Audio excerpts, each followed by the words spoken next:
Hello, YouTube. It's the Utopian Buddha. I just got a copy of my most recent book in Yoga of Psychosis, From Sinner to Savior to Something in Between. So this is the back, it's about my spiritual journey, my psychotic breaks, also my spiritual experiences of transcendent bliss. It's quite an amazing book. I think this is probably my best book I've written so far. I love the AI art. What about you guys? It's absolutely gorgeous. And that circle and spiral represents the transcendent archetype of the self, which Carl Jung says that the mandala represents, right? The circle with the center dot in it. And this is kind of like a symbolic representation of the spiritual experience that shifted me out of atheism and into my spiritual journey. So it's absolutely fascinating. I love the book. It's so beautiful, right, guys? If you're interested in getting it, it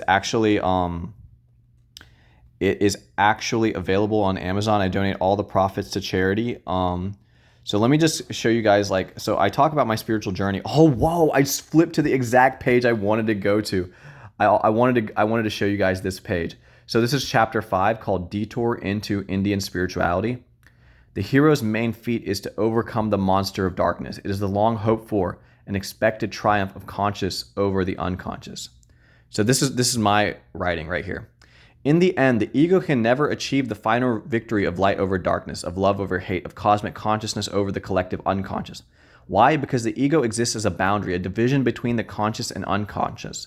The showdown between light and dark can never truly happen so long as the light, in the desperate attempt to maintain its integrity, refuses to enter the dark. Paradoxically, this refusal is maintained by the idea that the light must fight against the dark. The fight comes from duality, from separation, from fear, and yet the fight is necessary.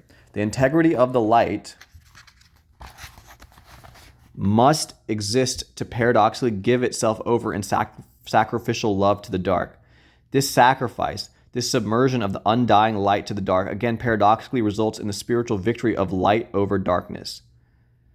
The life of Jesus is a story of this process, and yet for whatever reason, the ego-enhancing qualities of Western civilization perhaps, the Western religions have refused to give up the fight, to resist no more. The West's moral and spiritual growth has been stunted by the burden of ego consciousness. The realization of the unconditional love of Jesus, the pinnacle of moral attainment, escapes most people in Western Christendom due to the dualistic power of ego consciousness, a consciousness instinctually tied to the body and mind. So that's just a little taste of what's going on. I got some Carl Jung quotes in here. If you want to pause that, you can check out that Carl Jung quote.